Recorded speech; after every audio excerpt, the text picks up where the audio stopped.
Hello, and welcome to the Mr. Democratic Photographer YouTube channel. I'm Mr. 50mm, and for this video, we are looking at the Olympus OM1.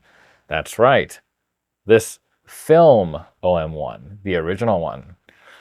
This camera, by the way, beat the Rollei 35 LED in the community polls for which camera I should review by a huge margin. So yeah, that's how we came to determining that I'm reviewing this thing. Now, I normally like to go into a bit of background on how I got my cameras. For this one, like some other cameras, I actually just don't remember how I came to own it. I assume that I had bought this sometime in the past 5 years or so, but I'm honestly not super sure. I looked into some of my older records of cameras I had a long time ago, and this wasn't there. So yeah, I assume this was kind of a semi-recent-ish purchase. Not that it really matters for this video. All right, another weird tangent. I remembered that someone left a comment on the Pentax ME Super video, and they said if I enjoyed the giant bright finder on this, the Pentax ME Super, that I should check out the OM1. And yeah, who doesn't like big finders? I don't know. And yeah, when they had mentioned that, I'd actually thought, yeah, it's probably a good idea for me to look into. And I didn't even realize I had one at that time.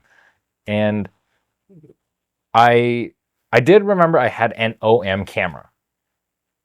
But looking around my collection, it wasn't until I decided to actually check out the OM camera, which was sitting in a full leather case, kind of obscured, and it just came to be that, yeah, I have a OM1, and yes, its finder is very large, and it's quite pretty. Before we get started, one more tangent. I will say, I get why the new OM system, OM3, is styled the way it is. Looking at this OM1, I almost don't care that this is a camera. I almost don't care whether or not it works or not. Obviously I do, because I like taking photos, but I find this camera very, very pretty. And I know, a lot of film cameras of this era kind of have a similar look to it, but the OM1 has the most look to it, if that makes sense. It probably doesn't, but we'll get into why I like it so much. Let's start the review. What is the OM1? The OM1 is a 35mm film SLR made by Olympus, and it started life in 1972, and it started that life named the Olympus M1. But then, apparently, some people named Leica persuaded them to change the name of the camera to another name, owing to Leica naming a bunch of cameras with a very similar nomenclature. At any rate, the OM1 is a manual focus SLR. It sports the OM mount lens system, and the shutter is good for 1 second to 1/1000th of a second with bulb mode. Flash syncs up to 1/60th of a second, and this shutter is a pure mechanical jobby, so no battery is required to operate the camera. The camera's film speed range is from 25 to 1600, as indicated by this fantastic dial here. And the camera uses a center-weighted light metering system. And looking through the viewfinder, you can see the results of the metering on the left side of your frame, and it's a simple meter to use. Your exposure is good to go when you line the needle up between the plus and the minus. When you do that, you're good to go. The OVF on the camera is a big one, coming in at 0.92 times magnification, putting it in a similar category as the Pentax ME Super, this thing right here, which is awesome.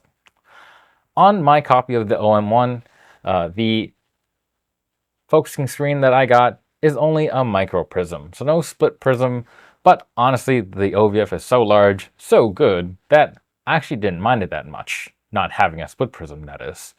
The light meter on this camera is powered by a 625 battery.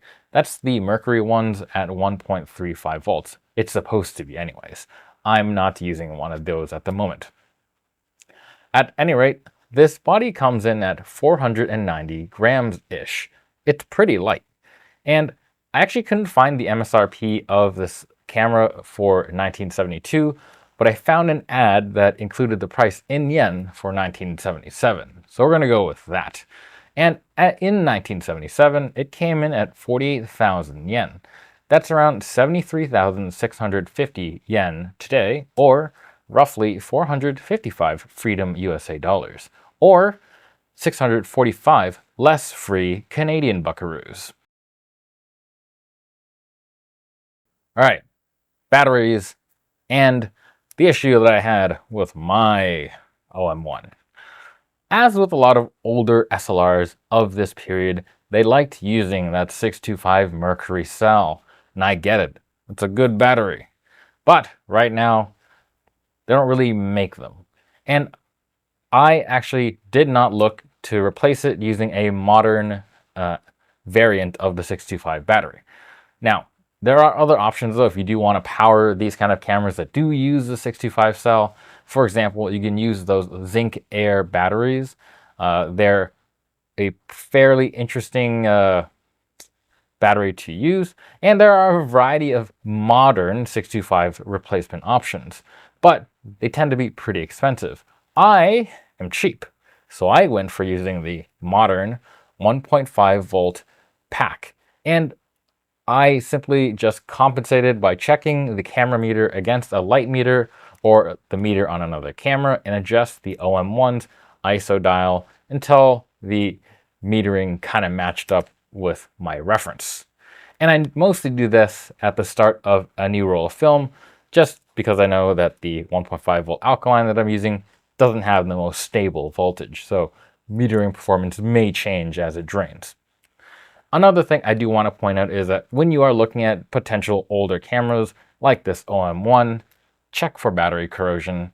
My OM1, when I had a look, it actually, the battery compartment looked pretty good, and I didn't leave it sitting with a battery in it, but I could still tell there was a bit of an issue with the contacts on the terminal, and yeah, it turns out that the corrosion had gotten so bad on mine that the terminal that normally has a connection completely severed. Honestly, not an enormous deal, but it is annoying. I ended up resoldering a new bit of wire into the camera and reconnecting the terminal, and the meter works fine now. But it is something that I feel like I should probably warn people more of, looking at older SLRs, older cameras in general. The corrosion is real, and this is not the first camera where I've had to do this. But yeah, who knows how long the corrosion was going on for. Like I said, when I put the camera away initially, there wasn't a battery in it, but this camera is from the 70s, and I'm sure at some point before I got it, batteries were in and out of this thing. And honestly, time is not its friend either. On assignment around the world, the OM1 doesn't get cushy jobs. It's out earning its keep in places where they don't sell pretty picture postcards. Places with names like Tsingtao, Hamadan, and Blantyre Limbe. You'll spot it in the heat of war, shooting as it gets shot at. This isn't dilettante equipment. This is professional gear. No matter that there's a grab bag of SLRs to choose from, the true professionals refuse to budge from the rugged, resilient, hustling Olympus OM1. The OM1 is tough, and they know it. Random samples from the OM1 production line are brutalized with a 100,000 life cycle test at temperatures from sub-zero to Sahara plus. The OM1 is compact. As the world's first compact SLR, The OM1 sets a standard that's still unmatched. It fits your hand like a glove and is part of the largest compact SLR system that puts over 300 accessories within reach. The OM1 is light. Don't think a camera that's built like a tank has to weigh a ton. And not only is the camera body light, but the lenses are light as well. Even the 300mm lens can be comfortably handheld. With all that's going for it, it comes as no surprise to us that the OM1 is being bought by more than professional photographers.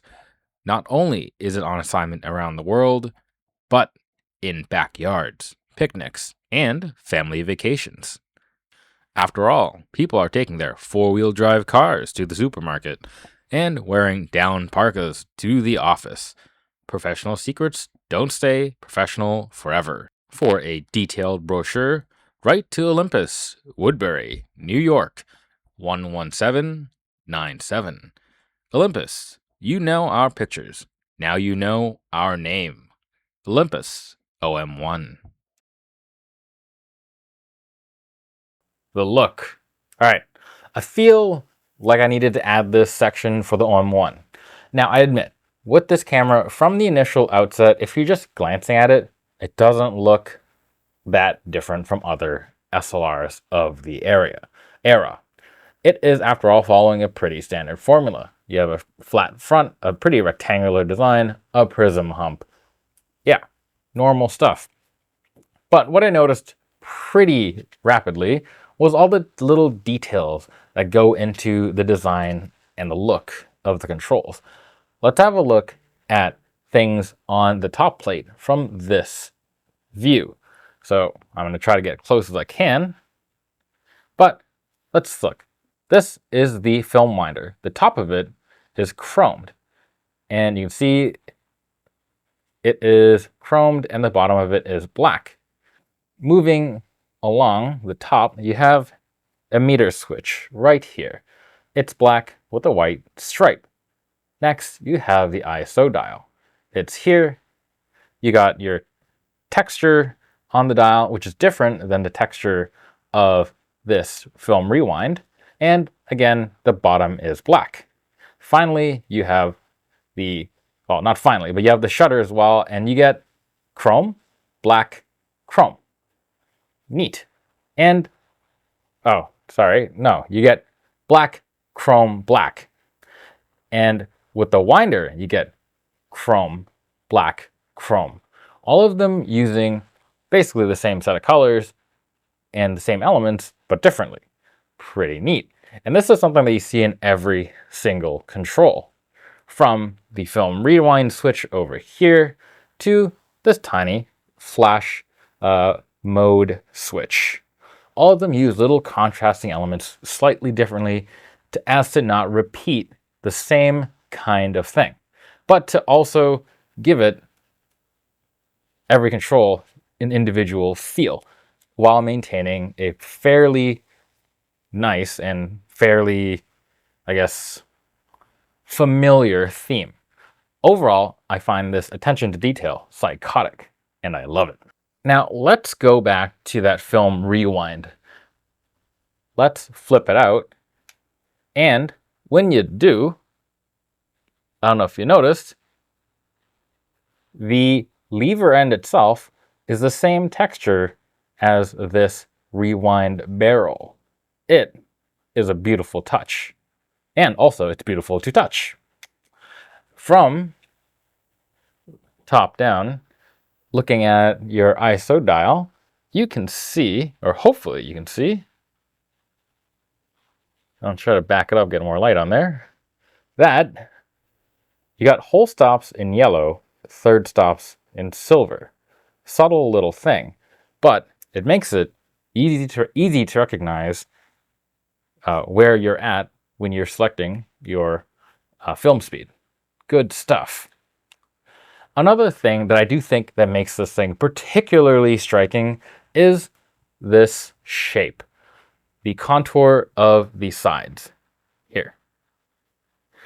You'll notice that on the OM1, they are chamfered to the middle of the camera. giving the transition of this camera, when you look straight on, a much sharper look than, say, the ME, where you can see the chamfer is partway down the camera, not in the middle, and it gives us a rounder look. Now, I personally just think this one, looking sharper, looks nicer. Lastly, let's have a look at the top plate. This might actually be a bit hard to see, but you can see that just on the front of this top plate, there's a little lip before it hits the top of the actual top plate. And this is on the front and on the back. And obviously, this is intentional. And I think, again, it makes this camera look more angular. Lovely. Overall, I think that all the little things that they did make this camera look very clean and very intentional. And I think it might be the prettiest SLR that I own. At least I currently think it is the prettiest one to my eyeballs. Maybe not to you, I don't know. But this is my video and I really like this thing. Operation and feel. We'll start with the feel of the camera. It is very well put together. Even after all this time, every one of these controls has a nice snappiness to it. No, not the YouTube channel snappiness, but honestly, if you haven't heard of him, he's awesome. You can check him out after this video, or like right now if you want. I don't mind, I'll be here. Anyways, the controls are snappy. They're quite nice.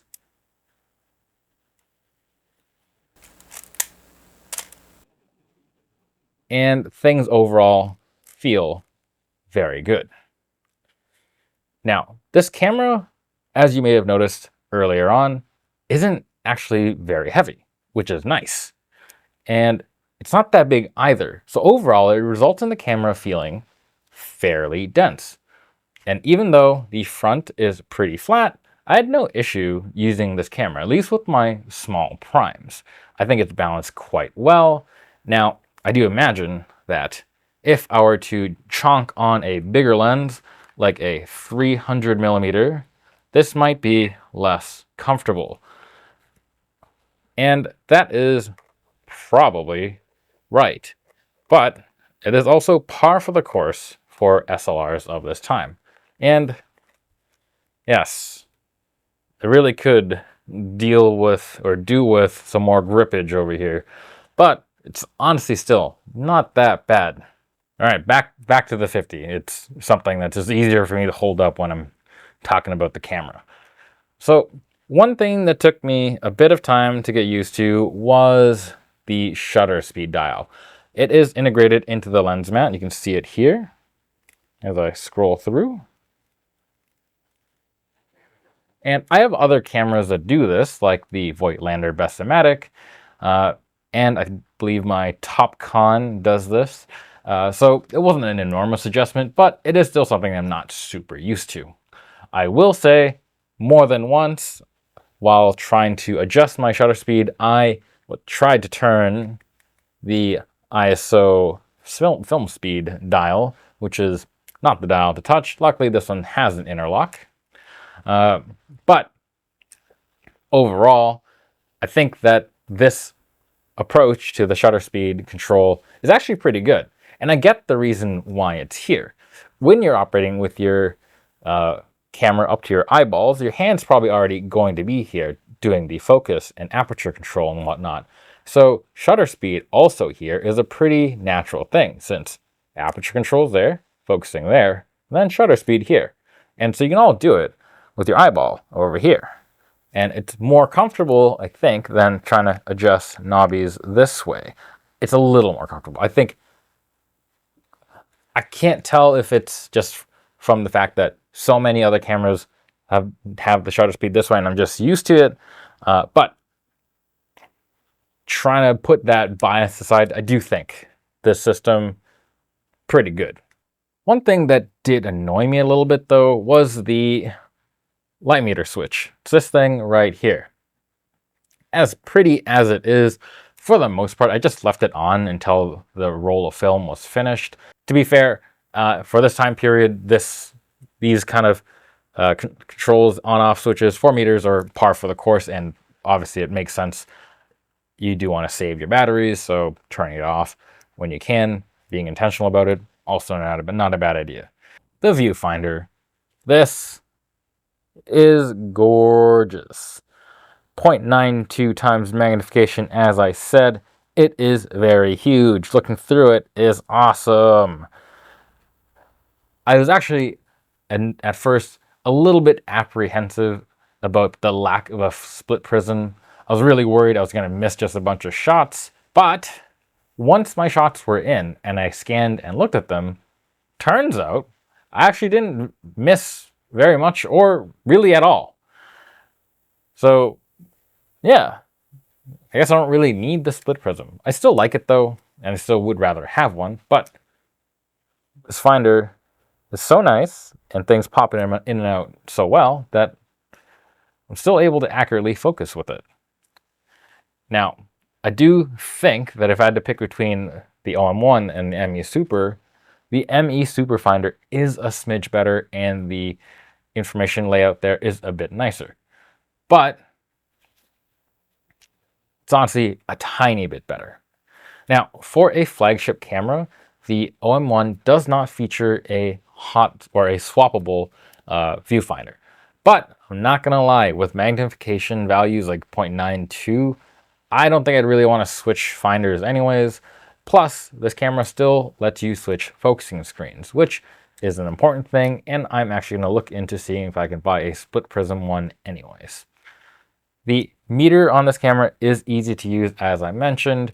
It's just on the left side of the frame, and yeah, all you got to do is try to get the needle to fall in between your plus and the minus, where there's a little gap in that little meter display, and your exposure should be good to go. This meter isn't illuminated by any means, so in darkness, it may be a little bit hard to see, but I actually don't really have a problem with it. When you're shooting, the winder has a good bit of resistance, and the shutter button has a nice snappy, snap to it. So there's no issues there when it comes to just operating the camera. It's actually very nice to do. Let's actually have a listen to the action of the camera from winding to shooting.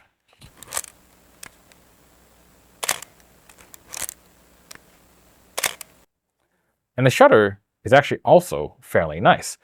It's a nice mechanical clunky clunk, but it's pretty well dampened. It's actually quite quiet, and I believe is quieter than the one on the Pentax ME Super. Yes, it is.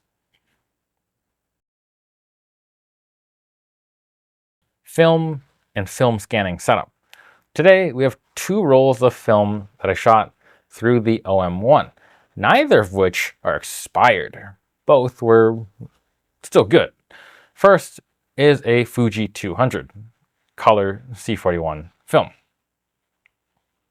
Second is a Flic film Electra 100, also a color film C41 process, so both are color negatives. Both were scanned using the Minolta ScanDual 4, and they are single passes done at the scanner's maximum resolution. And the images were then edited on Raw Therapy 5.12. With that, let's actually have a look at these images.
Recommendation and conclusion. Let's first discuss price, as is tradition. I think the OM1 might be the best value classic flagship camera that I've looked at to date. Looking online at the classic online auction sites, your eBays, that sort of deal, at the time of writing, summer of 2026, a lot of these have been sold at very, very reasonable prices. Body only in working condition, they seem to go for between $75 and $125. That's pretty awesome. Now, if you are someone that wants a camera that's been confirmed, freshly serviced, or like the comfort of buying from an established used camera retailer like KEH or Camera Store with a K, expect to pay many more dollary dues, something in the tune of 200 to 350 US dingers. Next, let's talk about the ecosystem. Remember, Olympus was a big force during the film times. As a result, the used ecosystem is overall quite healthy, laden with first-party and third-party lenses. Prices for them obviously do vary a lot, and some lenses do command big dollars still, especially now that we're in the age of mirrorless cameras and anything can be adapted to shoot on them. But for the most part, things like standard primes, your 51/8, that kind of deal, they tend to go for fairly reasonable dollars, around $35, $45-ish. So the ecosystem itself isn't that bad to get into either. And at least where I'm at in Nova Scotia lands, in Canada Village-ness place, more than a couple times, I have noticed cameras and lenses in thrift shops and vintage goods shops. So even where I'm at, I can run into OM mount stuff, and with pretty reasonable regularity. Overall, I very much enjoyed shooting with the OM1. Although fully honestly, I do think that something like the ME Super overall has the edge on the OM1 when it comes to usability and overall feature set. But if you factor in how pretty the OM1 is, I'm not gonna lie, if I had to pick between the two to shoot, OM1. OM1 every day. It's just so pretty, I'm more than willing to ignore some of the ergonomic differences of the Olympus system that I don't like. But that's just me. Now, I want to know, does anyone else think these are beautiful? Or am I just damaged in the head? Don't answer that part, maybe just the first one. Otherwise, what cameras do you consider to be very pretty? Let me know in the comments below. And as always, don't forget to like, comment, subscribe, maybe a super thanks if you're into that. Till next time, bye.